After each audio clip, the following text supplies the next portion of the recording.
Olá, Mads, aqui é V Madeiro. Oi, aqui é o Caio. E esse é o Madcast, um podcast sobre a vida, o universo e tudo mais. E aí, Caio, o que você fez de bom essa semana? Esses dias eu terminei o jogo Company of Heroes 2. Um jogo de Real-Time Strategy, né, RTS. Aqueles estratégias que você cria base, essas coisas assim. E tô muito feliz que é a primeira vez que eu zero um RTS na minha vida. Mas esse não é aquele que você tava jogando online? Ele tem modo online de batalha também. Você zerou o modo história, mas ainda tem o modo online que é outra coisa. São batalhas. Entendi. Aí você pode juntar com amigos, jogar contra a inteligência artificial ou pode ser player versus player. Mas é bem legal, a Segunda Guerra Mundial, ele é bem rico em história, bem adaptado. Pra quem curte essa temática de história, é muito legal. E você? Esses últimos dias eu tô no meu mode otaku, né? Só tenho visto anime, praticamente. Pelo menos nos tempos que a gente não tá junto, né? Eu tô sempre vendo anime. Eu comecei o Gran Blue, que é uma comédiazinha, assim, mas ele tem um traço muito bonito, mas não tem, assim, pelo menos até o momento não tem uma história mega elaborada. Ele é mais bonito e engraçado. Tem na Amazon esse, é bem facinho de a galera achar. Vi a segunda temporada de Kaguya-sama, que tá hilária, tá muito bom, tão boa quanto a primeira. E agora eu tô vendo o meu amorzinho do coração, um dos animes que eu mais amo na vida, que é o ReZero. Só que essa é aquela segunda versão do ReZero, não a segunda temporada, aquela que foi a versão do diretor, que saiu nos episódios maiores. Mais elaborado, né? Isso. E eu tô amando, tô apaixonada, porque eu amo ReZero. Podia ter mais desenho assim, né? Eles lançarem episódios maiores. É porque fica com aquele esquema de OVA, né, no final. Porque anime de série são sempre aqueles 25 minutos no máximo. Entre 22 e 25. Quando lança assim, fica como OVA. Porque esse não passou na televisão. Por isso que eles lançaram nesse formatinho maior. Eu acho legal, foi o que fizeram com o Hellsing. Ficou muito maneiro. Deu pra adaptar muito bem cada mangá, né, certinho. Essa é mais a intenção. E aí eu tô curtindo, né? Tô vendo pra poder pegar a segunda temporada que tá lançando agora. Mas já tá passando ou ainda vai começar? A segunda temporada já tá passando, só ainda não parei pra ver. Tá. E no final de semana a gente parou pra ver o Doctor Sleep, que é a continuação do Iluminado, né? A gente até tinha comentado desse filme naquele episódio sobre o Stephen King, que a gente fez com a Nalu. A gente ainda não tinha visto, né? Eu só tinha lido o livro, como eu disse. Eu vou te falar que o filme não foi muito bom, não. Bem mais ou menos. É muito grande, muito arrastado e não... O problema não é ser grande, o problema é não saber preencher esse tempo, né? Ele não te prende, né? O problema é que é um filme grande, arrastado, que não te prende. Não tem aquela atmosfera densa do primeiro e é bem arrastado, né? Assim, eu não achei o filme bom nem como filme isolado, nem como adaptação, sinceramente. O livro já não é o melhor livro da vida, né? Já é um livro bem mais ou menos, na minha opinião. Mas o filme foi bem abaixo disso. Então fica aí a não recomendação. Não vale a pena não. Então ele não é bom como terror e não é bom como adaptação. É porque ele não é terror, né? A ideia dele não era ser terror mesmo, eu acho. Mas esse é o problema, é a continuação de um filme de terror, né? Mas o livro também não é terror. Então seguiu a mesma pegada de não terror. Sei lá. Só não vale vejam. Enfim. E aí, Caio? Como a gente tinha prometido no episódio anterior, eu fiz lá a nossa enquete no Instagram pra descobrir qual é o melhor pato de uma vez por todas. Relembrando que foi a briga de patos que a gente fez na semana passada, né? Foi o Patolino versus Donald. Isso. Eu vou te falar que eu jurava pra você que o resultado ia ser o contrário do que foi. E o que você achava? Então, primeiro eu vou te falar o que foi, né? Porque senão já entrega. Então, segundo os nossos ouvintes, né, a galera que nos acompanha, o Patolino ganhou com 64%. Ou seja, 64% da galera que nos acompanha lá no Instagram acha que o Patolino é melhor que o Donald. Achei que foi até apertado, eu achei que seria mais. Não melhor, né? Mas eu botei qual o favorito. E a maior parte da galera escolheu o Patolino como favorito. E eu jurava que ia ser o contrário, eu juro pra você. Não achei não. Os desenhos da Warner fazem muito mais sucesso. Passavam muito na televisão. Passava na SBT, na Globo, no Cartoon. Era... Qualquer lado que você olhava era desenho da Warner, né? E eu acho que na realidade foi isso que pesou muito, né? A galera não tem muito na cabeça as animações do Donald, os filmes do Donald, ou mesmo os desenhos que tinha dele antigamente. O pessoal lembra mais do Patolino. Pensa mais no Donald como um ícone, vamos botar assim. Mas eu fiquei meio triste, porque como eu amo o Donald, eu pensei que ele, na votação popular, ia se dar bem. E não foi, não rolou. Não, nunca achei que isso ia acontecer. Eu achei que Ficou ia até acontecer. apertada, né? Achei não, 64%? Não foi. Bem apertado, sim. Bem, E vamos então às mensagens do episódio anterior. essas são as mensagens que a gente recebeu pelo YouTube. Isso. A Vitória falou que Donald é fofo, mas é chato e está sempre de mau humor. O Patolino se fode o tempo inteiro, mas não desiste nunca, sempre dá a volta por cima, gosto mais dele. Eu tô me sentindo traída com esse comentário. Aí, viu? E o Daniel falou que o Donald é mais legal. Mas só o Patolino jogou basquete com o Gold, que é o... Michael Jordan, né? Isso. Realmente o Patolino tem essa vantagem de ter jogado com o Jordan. Mas, poxa, o Donald... Bem, tudo bem, vou... A Disney nunca vai ser melhor do que o Warner, nunca. Não diga uma coisa dessa pra mim. Olha só, nosso casamento vai entrar em crise, hein? Não vai nada. Você não pode dizer isso, você já esteve na Disney, você já pisou na Holy Land, cara. Só porque não tem Warner Land. Existe, na Espanha. Ah, porra. Existe, ainda assim você foi pra Disney. Só que não, então, hein? Fui arrastado. Não foi nada arrastado. Bem, gente, foi isso então. O Patolino ganhou em todos os lugares, até na família ele ganhou. E espero que vocês tenham gostado, né? E é isso, vitória do Patolino. Mas eu ainda acho que o Donald merecia uma revanche.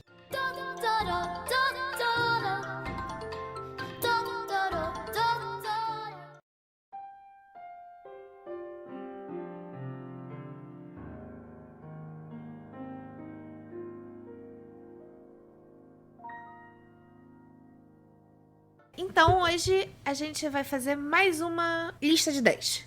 Dessa vez a gente vai falar sobre os nossos 10 filmes favoritos do Estúdio Ghibli. Na verdade, nem são nossos 10 favoritos, né? São 10 recomendações do Estúdio Ghibli. Isso. Dessa vez a gente não vai dividir, né, certinho entre 5 meus e 5 seus. Só o primeiro lugar que a gente vai deixar. Você vai falar o seu primeiro, eu vou falar meu primeiro, e o resto a gente vai só comentando os filmes que a gente botou na lista. 10 dicas de filmes bons pra assistir. Então vamos lá. O primeiro filme que eu acho que vale a pena a gente comentar, e eu vou trazer ele primeiro porque eu acho que é o filme mais famoso dessa lista, é o Viagem de Chihiro. Esse foi um filme que fez muito sucesso na época que ele lançou, porque ganhou Oscar, né? E ele realmente tem uma animação muito bonita e muito acima da média, inclusive para filmes posteriores dele. Esse foi a primeira animação não americana que ganhou, não foi? Eu não tenho certeza, não vou te confirmar essa informação não, mas eu acho bem possível. Pelo menos deve ser o primeiro filme de anime que ganhou, no mínimo. E ele conta a história da Chihiro, que é uma menininha que tá tendo que se mudar, não queria se mudar, né? E no meio do caminho, ela e os pais decidem parar, fazer uma paradinha, e acham um reino diferente. Só que não tem ninguém naquele reino. E aí os pais dela decidem sentar e começar a comer uma comida que tava lá em cima da mesa. Eles,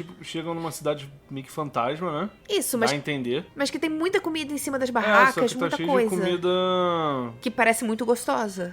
E comida fresca, né? Feita Isso. recentemente. E aí eles decidem, vamos sentar aqui e começar a comer. E aí eles viram porcos. E essa é a premissa do filme. A partir daí o filme vai se desenrolando. A Chihiro indo... Então, querendo salvar os pais dela, né? Isso, e aí descobrindo o que é aquele lugar, onde as coisas acontecem e por aí vai. É um filme muito bonito, não só visualmente como de história, né? Ele tem uma história que eu acho linda, que passa por várias coisas. Ele tem um pouco daquele primeiro amor, daquela inocência do primeiro amor. Lida muito com o lado místico do Japão, né? Com folclore. E tem toda essa discussão sobre você pegar uma coisa que não é sua. Que é o que desenrola tudo no filme, né? A partir dos pais dela pegando comida que não eram deles. E uma das coisas que eu mais gosto desse filme é você ver a evolução da Chihiro. Você vê que ela no começo do filme é muito criança mesmo, e ela vai amadurecendo durante o filme conforme as coisas vão passando. Então ela no final é uma pessoa assim, parece que ela cresceu muito mesmo sem ter envelhecido. Ela vai passando por várias coisas e vai alterando ela, né? Por bem. Muito interessante essa visão desse filme. Então é isso. É por isso que eu trouxe primeiro. A maioria das pessoas já deve ter visto, ou pelo menos ouviu falar, né? Não, o filme fez bastante sucesso, ainda faz até hoje, né? E vale a pena. Se não parou pra ver, vá assistir. Eu acho que tá na Netflix, né? A Netflix tava colocando todos os filmes da Ghibli. Não sei se já terminaram. A parte boa é que se a pessoa ficar curiosa sobre qualquer filme que a gente fale aqui, tem fácil acesso. Isso, só sentar e assistir. O próximo que eu vou trazer aqui é o Porco Rosso. A gente viu isso há pouco tempo, né? Sim, a gente viu faz pouco tempo e fiquei chateado por não ter visto antes, porque é um filmaço. Pior que eu vou te falar que eu tinha um certo preconceito com esse filme. Não sei te explicar por quê. Acho que é mais por essa temática de guerra, né? Você não curte muito. É bem possível, porque é um assunto que geralmente eu evito. Eu não gosto. Então eu tinha 90% de certeza que eu não ia gostar do filme. Mas mesmo tendo guerra no final, o filme não fala sobre guerra exatamente. Ele fala sobre amizade, fala sobre paixão, fala sobre muitas coisas, né? O pano de fundo dele são aquelas batalhas no Mar Mediterrâneo, ali na costa da Itália. Ele passa por várias cidades italianas, ele é conhecido como o maior piloto ali daquela região. Só que ao longo da história você vai vendo que tem outras coisas, né? E ele capta muito bem tudo que ele quer passar, né? Ele tem essa atmosfera de guerra, não fica como pano de fundo, você entende que é sobre isso, mas ele te dá tantas outras coisas que acabou me divertindo muito o filme. Então eu acabei gostando dele muito mais do que eu achei que fosse gostar. E o legal dele é que por mais que se passe em situações de batalha, ele não é um filme denso. Não. Ele é bem light até, né? Ele é bem tranquilão, os personagens são animados. Às vezes parece até aquele desenho Pega um Pombo, da Hanna-Barbera. Tem um quê de cartunesco ali, né? Ele não tenta trazer aquele drama de guerra. Sempre que a gente vê coisa de guerra é sempre dramático, é sempre pesado, né? E não tem isso nesse filme. E eu acho engraçado que ele também lida um pouco com fantasia, né? Porque o personagem principal é um porco. É um porco humanoide. Já tá até no título. Ele foi amaldiçoado. Eles falam no filme que ele foi amaldiçoado. Sabe-se lá por quê, sabe-se lá por quem, mas foi. Ele, como eu disse, ele é menor, então ele pilota. E ele acaba que ele não é do exército, né? Ele é meio que um... Como é que é o nome? Ele é um mercenário. Isso, mercenário. Tudo que dá ruim ali naquela região ali do Mediterrâneo, chamam ele pra resolver a parada. Que acaba que ele é meio que um mercenário bonzinho, né? Ele não tá indo de quem paga mais, exatamente. Ele geralmente vai lá e resolve a confusão. Pagam a ele por isso, mas é isso que ele faz. O filme é legal que conta muito o início do fascismo chegando na Europa, né? Pra quem curte essa temática de história, por incrível que pareça, ele pega bem, né? Ele mostra bem esse lado, mas eu acho divertido que se você não tivesse falado sobre isso agora, é uma coisa que não passaria na minha cabeça. Ele faz isso de uma forma tão leve que se você realmente não parar pra prestar atenção, você nem percebe.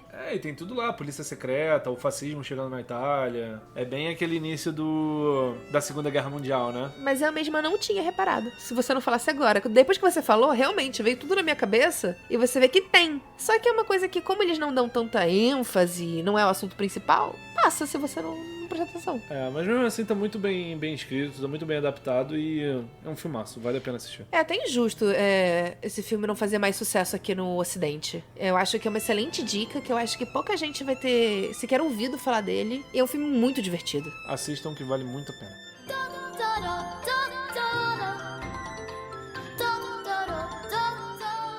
Agora, ao contrário desse filme que a gente acabou de falar, eu vou falar sobre um dos filmes mais tristes que eu já vi na minha vida. Ele também tá na temática de guerra, só que esse é justamente o oposto. Ele é muito denso, ele é muito dramático. Então eu vou falar sobre O Túmulo dos Vagalumes. Esse é um filme que eu só vejo uma vez na minha vida e nunca mais vou ver. Exatamente isso. Não por ser ruim. Não, mas é porque ele é triste e denso demais pra você ficar revendo, na minha opinião. Ele é realista até demais, né?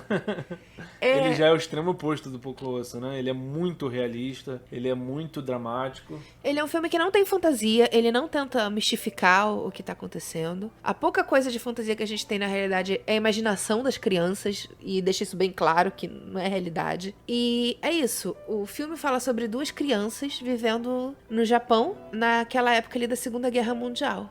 Mas é no finalzinho, quando o Japão já tá sendo bombardeado diariamente. Era tipo, bombardeado de manhã e o fogo da manhã ainda nem acabou. Já tinha de novo já à noite. tava tendo bombardeio de novo. Então era aquela situação bem densa, né? Bem tensa. Você se sente, né, na pele daqueles civis naquela situação, né? A angústia que é viver numa situação dessa, de guerra, né? E você se compadece muito porque os nossos personagens principais são duas crianças. Exatamente. Que ficaram órfãos por culpa da guerra e aí tem que morar com parentes e acabam sendo fardo pra esses parentes, que devia ser a realidade na época, e às vezes não é nenhuma questão de maldade exatamente. Só não tinha comida o suficiente pra todo mundo, né? Porque às vezes a gente olha de fora e pensa, nossa, como esses caras são maus, mas você tem que pensar que você tá tirando alimento da boca do seu filho pra dar pra outra pessoa, então é muito complicado, né? É um filme bem pesado e tal, mas se você quer ver, se você quer se sentir meio que na pele dessas pessoas, que a gente não tem como saber como é que foi, né? Não. É uma coisa muito, muito antiga, né? Foi muito tempo atrás. E nós, como brasileiros, não temos muita noção do que aconteceu, né? Pra galera que esteve em países da Ásia, da Europa, ainda é muito fresco isso na memória dessas pessoas, né? Fala muito ali daquela época e do que estava acontecendo ali. Eu acho que é um filme muito importante até de todo mundo ver, sabe? Às vezes pra sentir um pouco mais, porque é muito fácil a gente simplesmente falar de a bomba aconteceu. Ali traz um pouquinho da realidade do que foi a guerra, em uma forma geral. Então vejam uma vez na vida e tá bom. Pelo menos uma vez parem pra assistir pra ter um pouco mais dessa ideia na cabeça, né?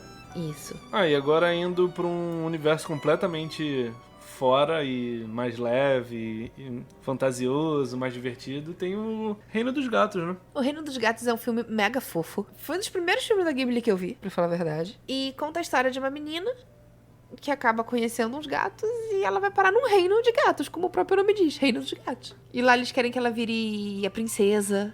Ela meio que gosta de um gato, mas aí ela se sente não gosta da obrigação que eles estão tentando passar pra ela, não é isso? Não, ela gosta de um gato e ajuda um gato que tava necessitado na rua. Ela cuida do gato, dá comida pra ele, não sei o quê. No final, esse gato é o príncipe de um reino. Isso. E aí, por conta disso, ele agora quer casar com essa menina. Então manda buscar ela. Mas eu lembro que ela não gosta daquela situação que botam ela. Não, porque ela não quer ser obrigada a casar com ninguém. Então.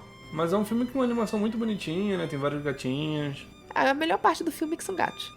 E o reino deles é todo elaboradinho, né? Ele é como se fosse todo pequenininho e todo adaptado pra gatos, né? Uhum. É de uma imaginação muito legal, né? E tem um dos meus gatos favoritos da vida, que é aquele gato gordão. É um gato todo fofão. Ele é um gato todo fofão e ele é meio... Ele é aqueles personagens... Tô me fingindo de mal, mas no fundo eu sou um docinho. Uhum. Sabe? Então ele fica todo, não vou te ajudar, não vou te ajudar. Ei, ninguém mexe com essa menina aqui, não. É algo meio assim. E por isso eu gosto dele. É um filme realmente muito leve e é divertido até pra você ver com criança, assim. É a ideia, né? Ver família toda, né?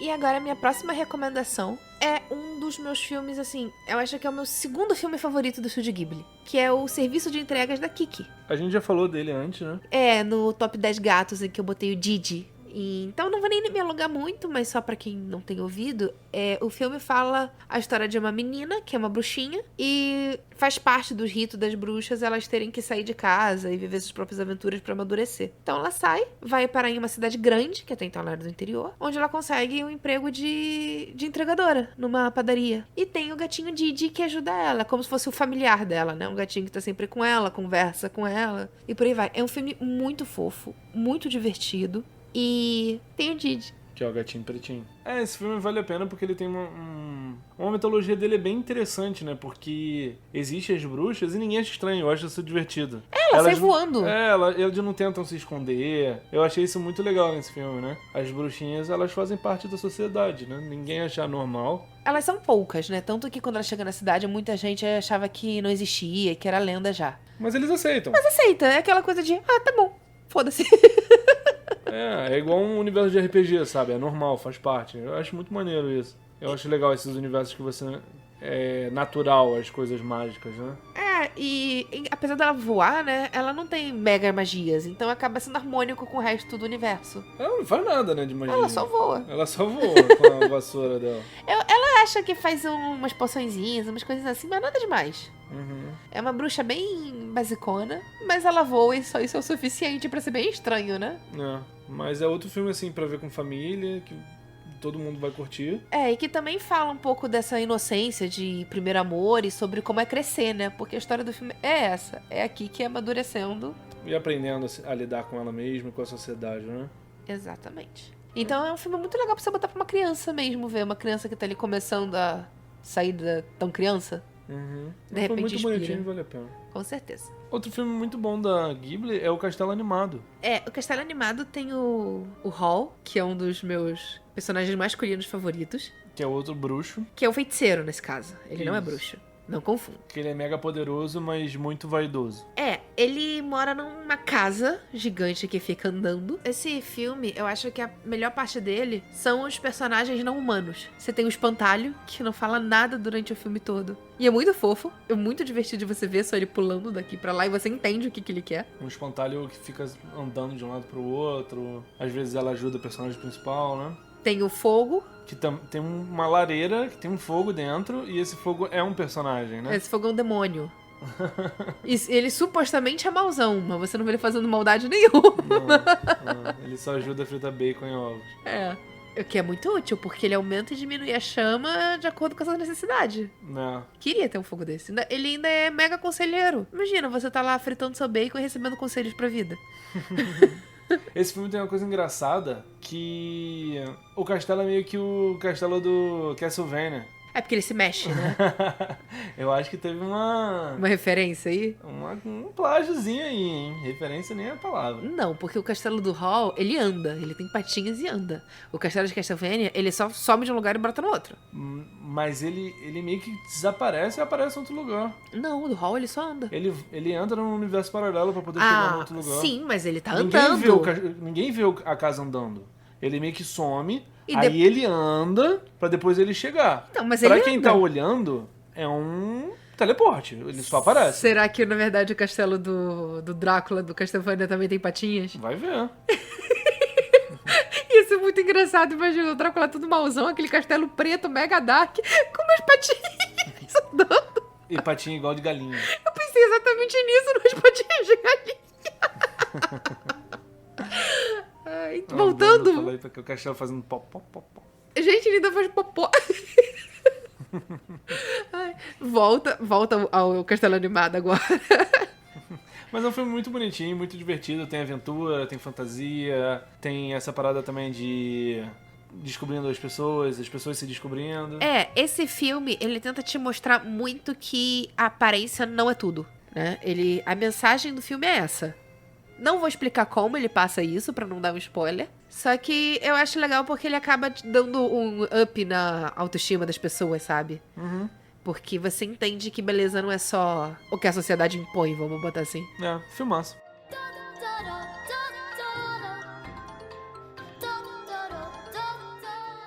Um outro legal, puxando mais pro realismo, esse não tem nada de fantasia.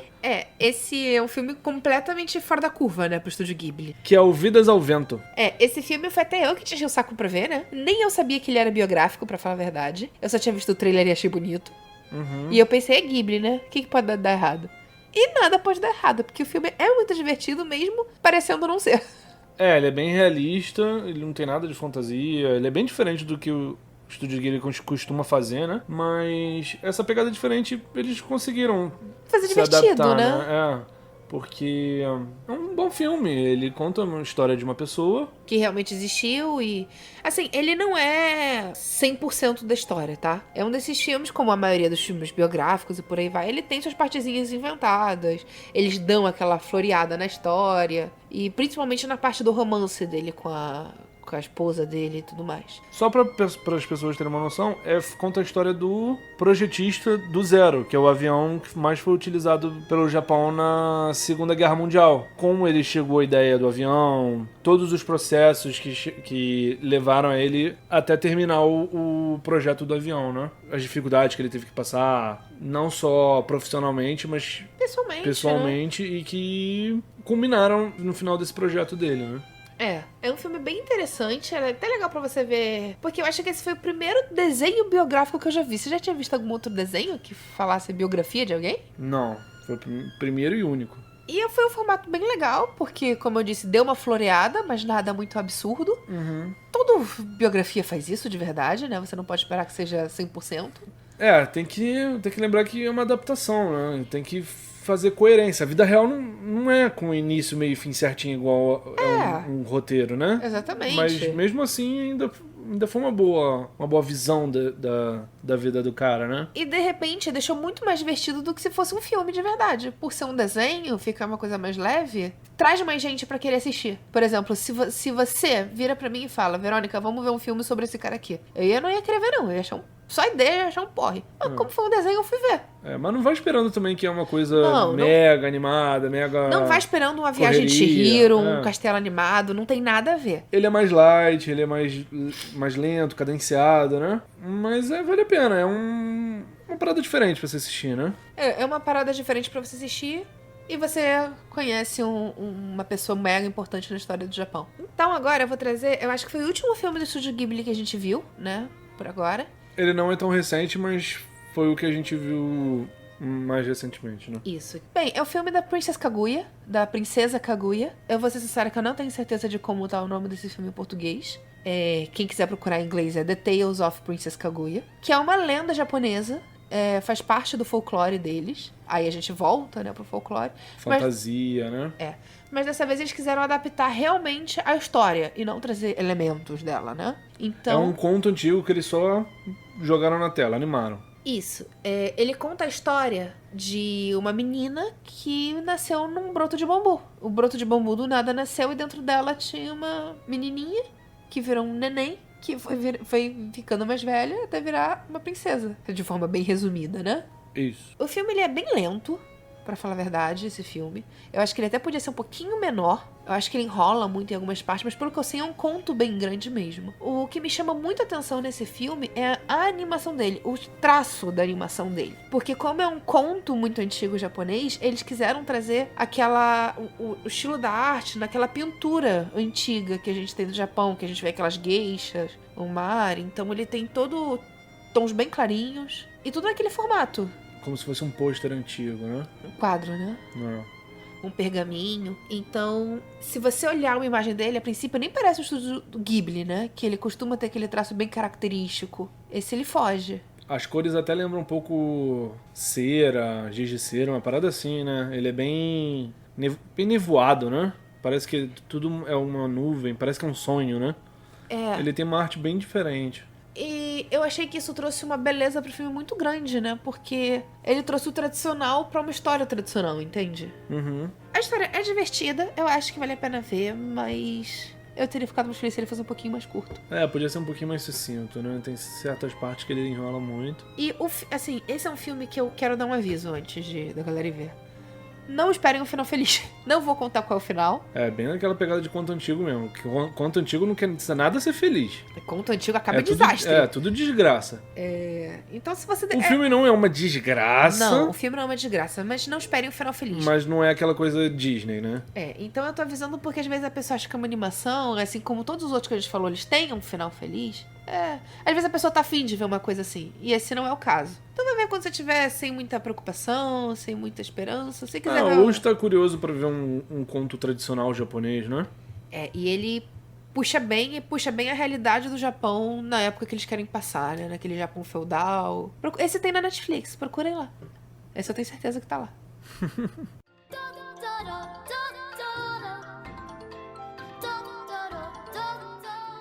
Então agora a gente vai falar os nossos filmes favoritos do Estúdio Ghibli. Os filmes que a gente mais gosta da vida. Pelo menos até o momento, né? Isso, são nossos favoritos. E qual o seu filme favorito, Caio? Meu filme favorito do Estúdio Ghibli, no momento, é o Princess Mononoke. Mononoke Hime, que eu não faço a menor ideia de como seja em português. Princesa Mononoke. Então é isso aí. É um filmaço. Outro conto japonês, né? Bem folclórico. Mas esse não é uma lenda, né? Só contos com inspiração. Ele tem elementos, né? Isso. Espírito da floresta, o espírito dos rios. Ele se baseia muito no shintoísmo, pelo que eu sei, pelo que eu li, tá? Eu não sou shintoísta, não sei a fundo. Mas pelo que eu li, ele se baseia muito no que o shintoísmo tenta passar, que é a religião mais popular no Japão atualmente. Sim, tem uma praga acontecendo nesse universo em que se passa o filme. E um guerreiro de uma das vilas que mais foi afetada se incumbiu de tentar descobrir o que está acontecendo. E nisso a gente vai vendo os acontecimentos dessa praga, vai afetando a natureza, vai afetando os seres humanos e vai gerando batalhas. Ele escala de uma maneira absurda, né? Como a natureza afeta a vida, né? Apesar desse não ser um dos meus filmes favoritos, mas simplesmente não é porque eu gosto mais de outro, não é porque ele é ruim. Eu Uma coisa que eu gosto muito nesse filme é como eles misturaram de uma forma bem legal a fantasia com a realidade. É uma coisa que você consegue acreditar que realmente tivesse acontecido, entende? Porque os humanos são simplesmente humanos. Eles não são nada demais. Inclusive, já tá naquela época no Japão que as pessoas estavam começando a ter arma de fogo. Isso. Não era comum, mas já tinha. E como isso também afetou, né, a floresta, desmatamento, porque teve que abrir espaço e N razões. Humano sendo humano, né? Exatamente. E a Mononoke, ela é criada por lobos, né? E ela que traz essa dualidade De um lado ela é humana, mas do outro ela foi criada no meio da natureza, né? Isso, e ela não quer ver... Porque a natureza é a casa dela, é o lar dela. Então ela não quer... Ninguém quer que sua casa seja destruída. Ninguém quer que sua casa seja devastada. Mas ela também não quer ver a destruição dos seres humanos, porque né? ela é humana. Então, ela fica assim... O que eu faço, né? Exatamente. Mas ela é uma personagem muito forte. Não só de personalidade, de uma força interna mesmo, sabe? Ela não foge da briga. Ela mete a porrada quando tem que meter. Ela em momento nenhum é inferiorizada. Outra coisa que eu gosto muito nesse filme é que os personagens não são daquele... É que muitos personagens japoneses são meio chatos, né? Eu tenho essa sensação de que tem muitos personagens irritantes em filmes e desenhos japoneses. Eu discordo de você, mas tudo Nesse bem. filme, todo mundo tá bem ali. Eles estão... Não são irritantes, sabe? Eles têm que fazer o que tem que fazer, sem ficar choramingando, sem ficar sendo irritante, sem ficar berrando, né? Coisa que eu já não curto muito em coisas japonesas, que os personagens berram muito. Não tem muita berraria nesse, né? Só momentos de batalha, essas coisas assim. Mas o que eu gosto muito nesse filme é como tudo é representado, né? Você vê a paixão que o roteirista, todo mundo que trabalhou nessa obra, tem pelas raízes japonesas que eles têm, né? Como eles tratam o folclore, como eles tratam a natureza, como eles veem a natureza, né? Até pelo fato deles trazerem essa inspiração shintoísta, acaba pesando e mostra, né? Traz ainda mais as raízes japonesas. É isso que eu quero com fazer. muito respeito, né? Porque só pra fazer Porque a gente fala de religião, as pessoas pensam que Deus, e não é. O shintoísmo, ele cultua a natureza. Ele fala da importância da natureza. Tudo tem uma alma, né? Tudo tem uma importância para o planeta Terra, né? E o filme traz muito isso. O filme traz sobre como cada árvore tá viva, cada coisa tem sua importância e tem que estar ali. Não é pra gente sair matando tudo porque a gente pode ou destruindo tudo porque a gente pode, que é o que a gente faz como humano, né? Tudo tem um motivo para estar lá, né? Tudo está vivo, tudo tem uma alma e tudo tem o seu ponto no planeta Terra, né? E isso é muito legal, uma discussão muito boa. O filme faz isso de uma forma muito divertida e tem os espíritos da floresta. Os bonequinhos. Que são bonequinhos que ficam tremendo a cabeça, parece um Bubblehead. Cara, esse filme é sensacional, cara. Tudo nele é muito bonito, é muito bem representado. Ele tem bastante ação, a ação dele é bem legal. É uma ação bem legal e bem fluida, né? Esse é um filme até um pouco antigo e muito bem feito pra época que ele foi feito. Principalmente pra ser filme, que não tinha muito dinheiro investido, não eram mega produções, sabe? Esse não é só meu filme favorito do estúdio Ghibli. Cara, que é difícil falar Ghibli. Como... é uma das minhas animações favoritas de todos os tempos, sabe? Ele tá muito bem feito em todos os pontos dele. Eu acho que esse é um filmaço mesmo. Espero que todo mundo aqui tenha ouvido, se não já tenha visto. E se não viu, dá uma chance pra ele que...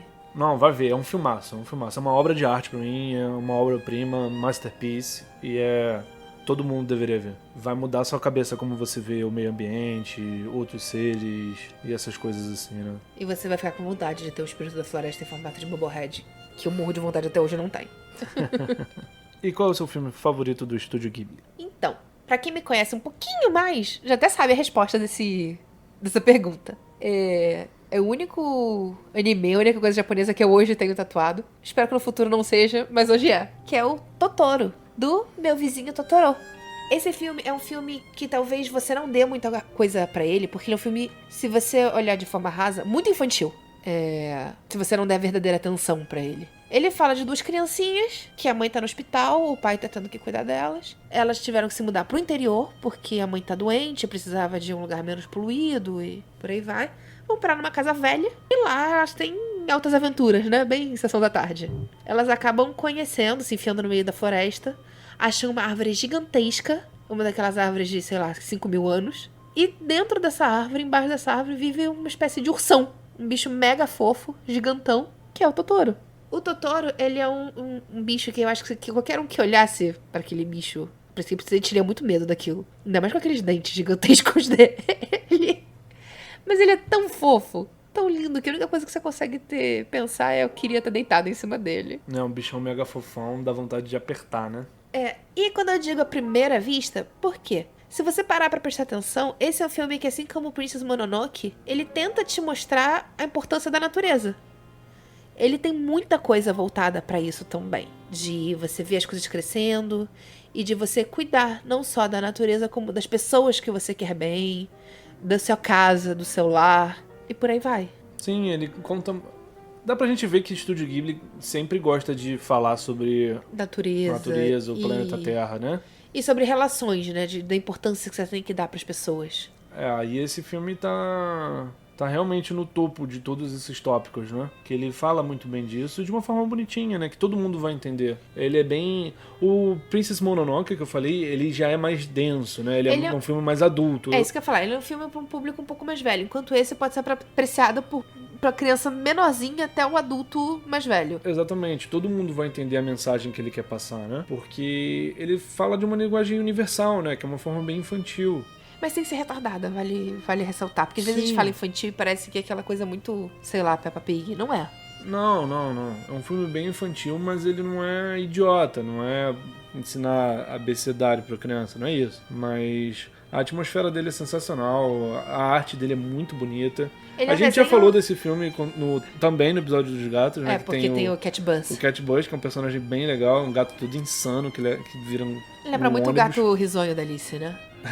Mas é um filme muito divertido. A gente já viu várias vezes juntos, né? Cara, esse é um filme que eu acho que eu tenho que ver no mínimo uma vez por ano, sabe? Pra sentir aquele quentinho no coração. É um filme muito bonitinho e vale a pena todo mundo ver, né?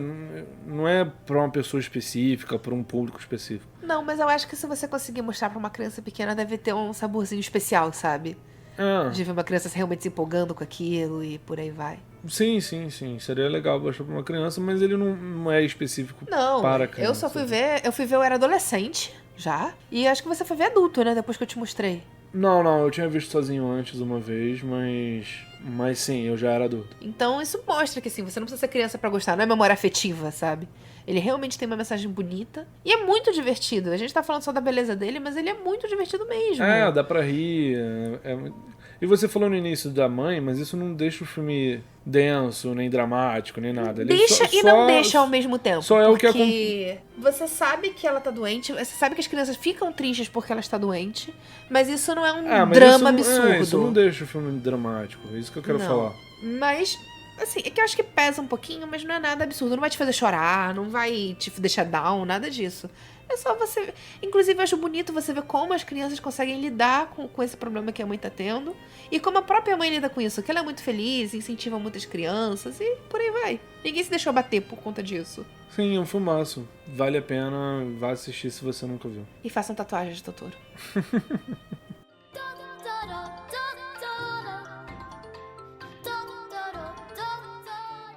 Então agora a gente vai pro nosso modo co-op? Isso. Modo que a gente fala se vale a pena fazer em grupo. O que a gente tá falando, que no caso é filmes da Ghibli. Sim, vale a pena. Exatamente, ponto. Todos eles.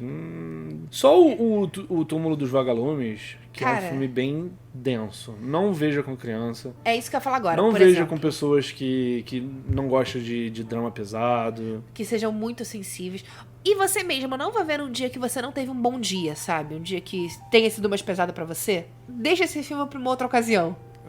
E não veja com grupão também, que eu acho que vai desrespeitar o filme. Vai. Esse filme é um filme que você precisa ter atenção vendo. Acho que você precisa pensar muito no que você tá vendo ali e absorver. E uma coisa que eu ia comentar, que você falou de não mostrar pra criança. Em um desses grupos de WhatsApp que eu participo, a gente um dia começou a falar de Ghibli, não sei o quê. E uma das pessoas disse exatamente isso, que viu que era desenho, viu que era Ghibli, já tinha visto Chihiro, já tinha visto Castelo Animado, achou que ia ser naquela mesma pegadinha, né? Protagonista criança, não sei o quê. Botou pra ver com a filha de 5 anos. Nossa.